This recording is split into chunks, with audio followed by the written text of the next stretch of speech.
Hi everyone, Chris here, Men's Kitchen.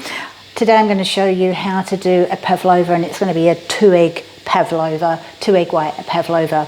Your recipe is for 6, and it also shows you how to make a lemon curd from the egg yolks that are left over. But with this one just having 2 egg yolks left over, you can use them in an omelette or some scrambled eggs by adding another whole egg to the 2 egg yolks. So I'm going to show you how to make a wreath from just the 2 egg whites. And this is perfect for 2 to 4 people. So let me get started by showing you the size. Now, a baking tray. I'll put the camera down so that you can see what I'm doing. Okay, so the baking tray, baking paper. So don't need too much, about that much. And this is the non-stick side. So if you take it on the rolled side where it forms that curl, this is the side that we're actually going to draw on and then turn that over for the pav to bake. Otherwise the lines will come out on the pavlova. We don't want that. So what I'm going to do is I've just got a normal tea plate here, and the measurement is 19 centimeters. So we'll pop that on the paper and just take a pencil and go around a couple of times so that you can see the markings when we turn it over. So around just enough to see. Lift that up, and then I've just got a little olive bowl here, and the measurement of that is 8 centimeters. So we'll pop that in the middle, just eyeball it, and then draw around that, and again go around a couple of times because you want to be able to see it on the other side. Okay, so that's that. So we have our circle, and then what I'm going to do is just tuck in these sides here so it fits the tray. And this is a lovely way of doing a little pav rather than a big pile, because it actually is very easy to serve. Okay, so you can see our markings, and that's what we're going to follow. So that's our tray done, and our ingredients we need 2 egg whites. So it's always a good idea to break your eggs into a separate bowl. Don't break your second egg into the egg whites here, because you may break the yolk. So I'm going to crack the egg. These are 700 gram eggs, so large eggs. Toss that from one shell to the other, and then pop that in with the yolks. And as I said, you can use that as a omelette or scrambled eggs or whatever. So I'll put that to the side. And then we have our 2 egg whites. With that, we've got half a cup of sugar, which I'm just going to tip in this bowl so it's easier for me to spoon into the pavlova as it's being mixed. So half a cup of caster sugar. And it's important to have caster sugar because granulated sugar is too gritty and it takes a very long time to break down. So you want something that is finer. Then we need a little bit of white vinegar, and we need a little bit of corn flour. So the ratio for doing a meringue is always 1/4 cup of caster sugar to 1 egg white. So we've got half a cup to 2 egg whites. So you can build it to whatever size you want. So here we go. Let's pull our mixer over. Now it's much easier to do this in a stand mixer than it is to do it by hand in a with an electric hand beater. I'm going to turn that up so that hopefully you can see right in the bowl once I start beating. So in go the 2 egg whites, and we're just going to start that off beating.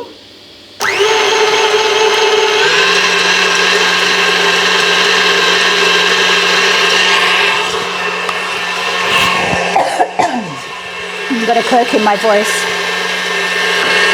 Okay, and in the meantime, I need to set my oven on, so I'll explain that once we stop. So we want this to come to soft peaks before we start adding the sugar.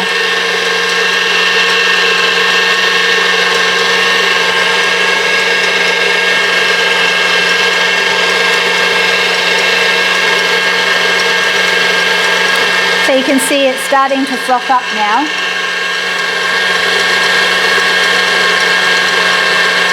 A little bit more.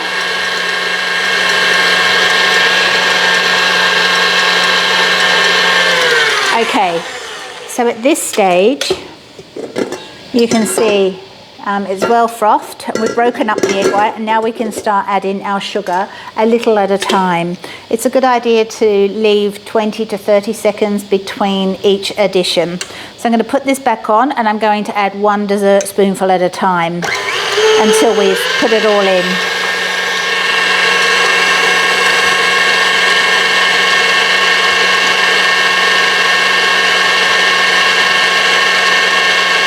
And you can see how quickly it starts to turn white once we start adding the sugar.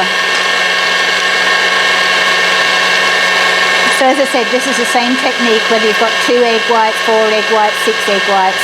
It's exactly the same process. And interestingly, the vinegar always stays the same measurement, whether it's 2, 4 or 6. But the corn flour will go up to 2 teaspoons for a 6 egg white. They just stabilise the meringue as it's cooking.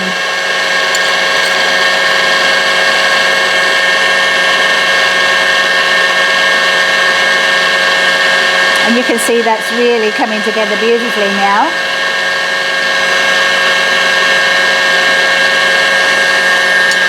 Let's see if I can put the camera over a little bit more.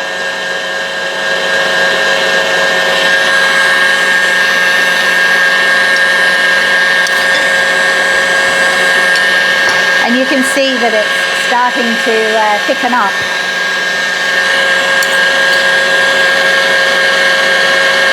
So quite easy to do. Just be patient with putting the sugar in, because it gives it a chance to break down the spoonful that you put in before you put the next one in.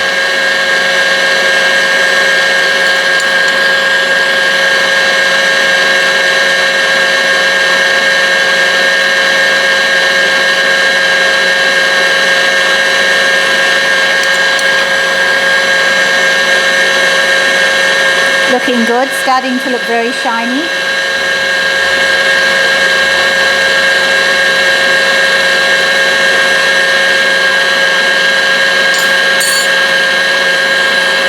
And now we can just tip this final little bit in.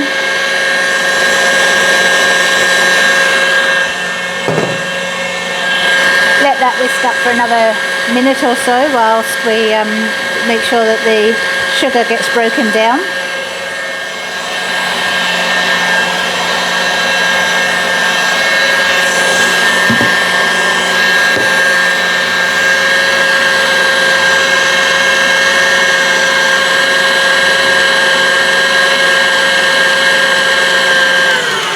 Okay, let's have a little test. So you can see it looks beautiful. It's holding that peak really well, and you should be able to turn the bowl upside down like so without it moving. That's when you try it over the children's head. Okay, so now what we do is just take a little bit, put it between our fingers to feel if it's gritty. If it's tiny, tiny, tiny little bits of grit, it's okay, because you're going to do another minute of it when we put the corn flour and the vinegar in, but otherwise that's pretty good. So I'll just rinse my hands. Okay, now 1 teaspoon of vinegar, just ordinary plain white vinegar. I usually use the cap as my measure, so I go up to sort of just below the rim. That's it, in that goes. And then 1 teaspoon of corn flour.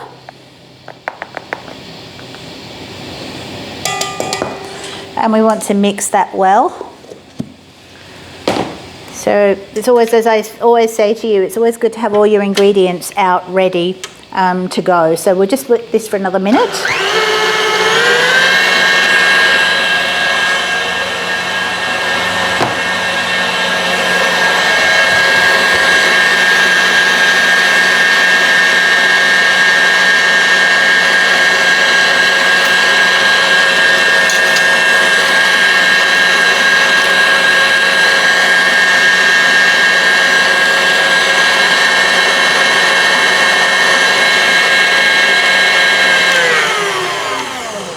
Okay, pull that up and just give it another little test.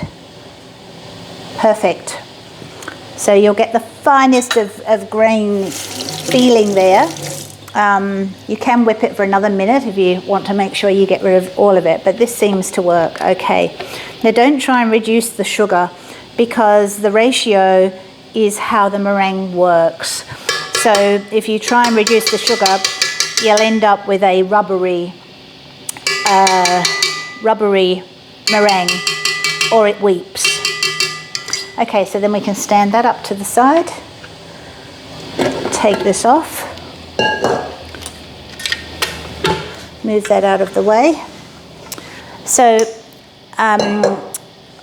when you start, always make sure that everything is scrupulously clean. If you have any fat left in your bowl from cake mixture or anything, fat is not the meringue's friend.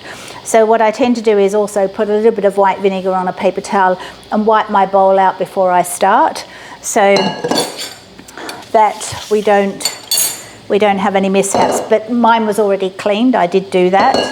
Okay, so we're now ready to build up our little pav. So what we'll do is take a little bit of meringue just for the corners, and this holds the paper in place. Otherwise you struggle to keep it flat on the tray. And then at the end you just put the tray in soak for 5 minutes and it'll all come off. There we go. So it's nice and stable. And now what we'll do is just take spoonfuls and pop it around our circle. There. So a dessert spoon is a good size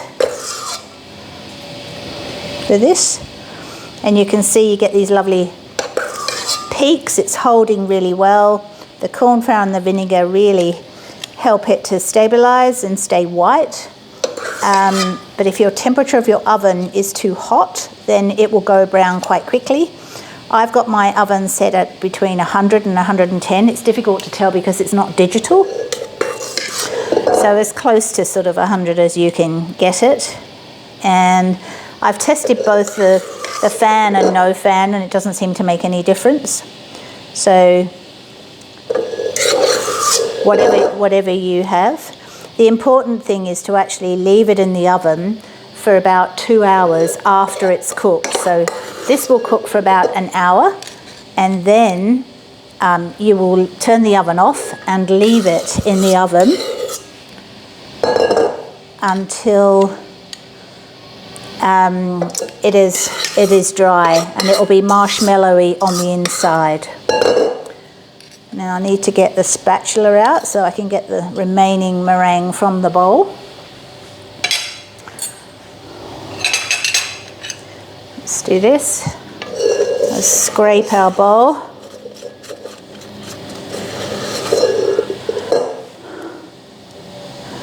And just join our circle. And you can see that's as cute as a button. And just for two to four of you, it's absolutely perfect. And this will sit well in the fridge. I'll show you one that I have in the fridge, and I'll show you one that I've pre-baked as well. All right, so there is our little meringue, and that will fit nicely on a dinner plate when you come to dress it. And I'm going to pop that in the oven and cook it for 1 hour at 100 degrees. So I will come back to you once that is cooked. Right, we're back. And okay, this is out of the oven. So you can see it looks gorgeous and it's all firm on the top. And that is now ready for us to transfer. It's been sitting for a couple of hours in the oven, and we can now use that. So I'm going to pop that on a plate. So very carefully take it to a plate. So lift it up very gently and peel the paper away. Very gently take the pav and pop it on the plate. Move that out of the way.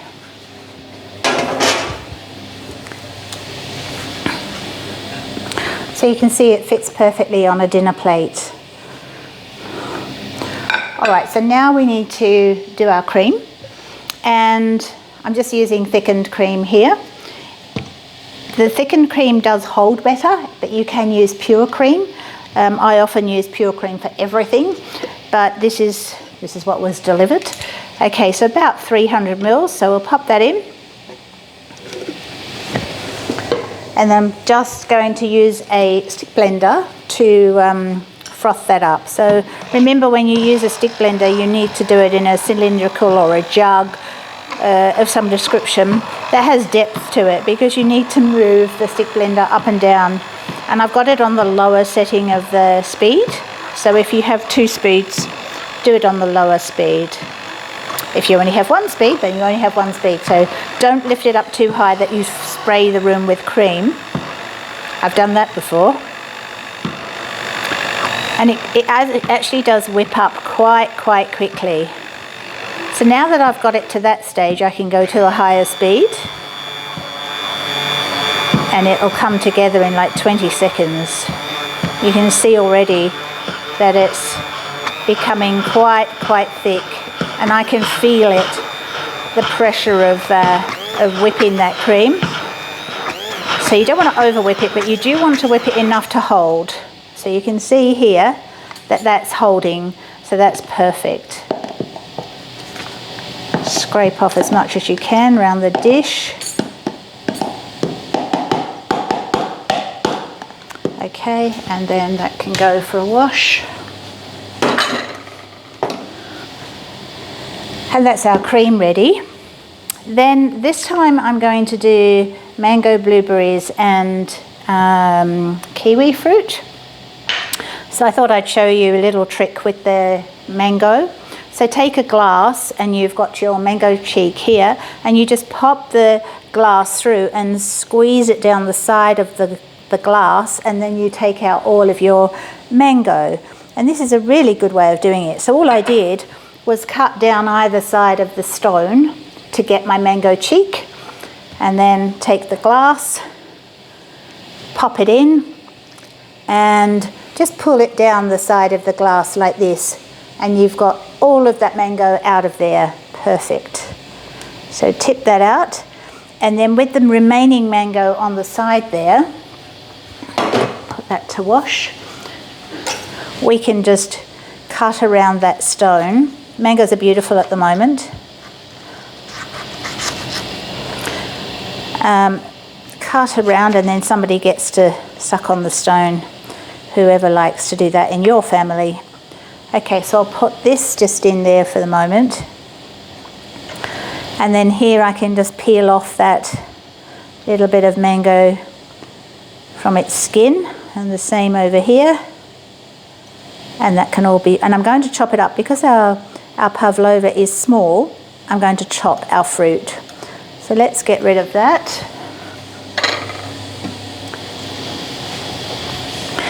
And I'll get a bowl.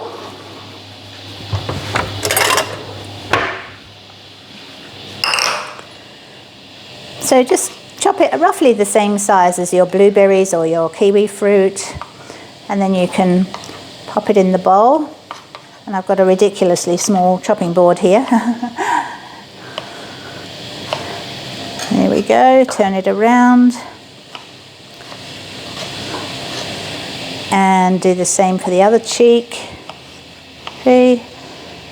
Turn that around. Or you could slice it for your pav, but I find that this 2-egg pavlova is just that little bit too small. I know I've probably got way too much fruit here, but that's okay because you can put extra fruit in a bowl and serve it to everyone. They can help themselves. Okay, that's our fruit prepared. Wash my hands.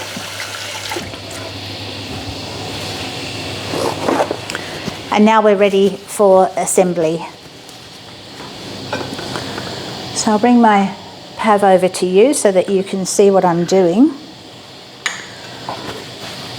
And we'll grab some cream.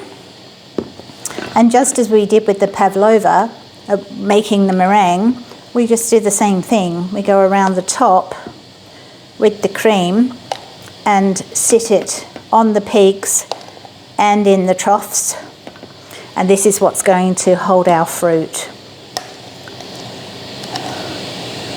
And 300 mils is about right to go around your pav. You could put vanilla into the cream if you wanted to. I wouldn't bother putting any sugar in. You've got enough sugar in the pav. So just keep the cream plain. There we go. A little bit left.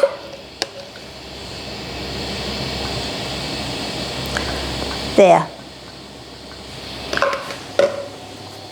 And now we can put our fruit on. So I'll do the mango and the kiwi fruit first, and then we can just dot in the blueberries. So try and sit your fruit onto that cream, and the cream will hold it in place. Try and keep the centre clear of fruit. I'm bound to drop some in, so okay. Good one to do for Australia Day, green and gold. Good way of showing off your cooking skills and all the things you've learnt.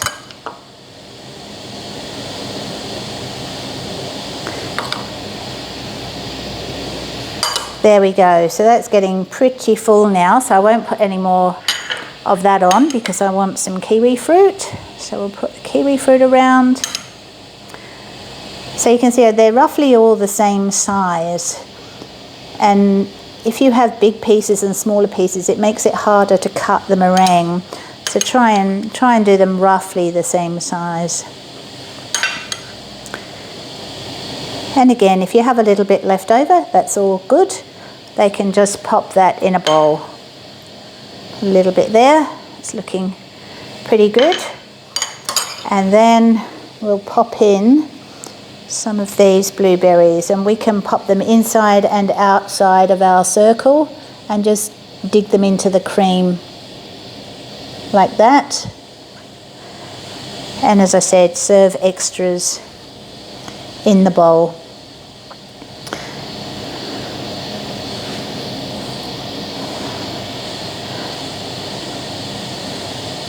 Here we go. And you can see that that's already looking scrumptious.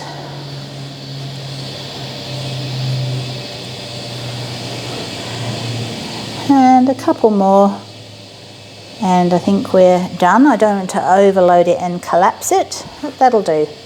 As they say, less is more. And there we have our 2 egg white pavlova, cute as a button, and perfect for 2 to 4 people. Enjoy. See you next time.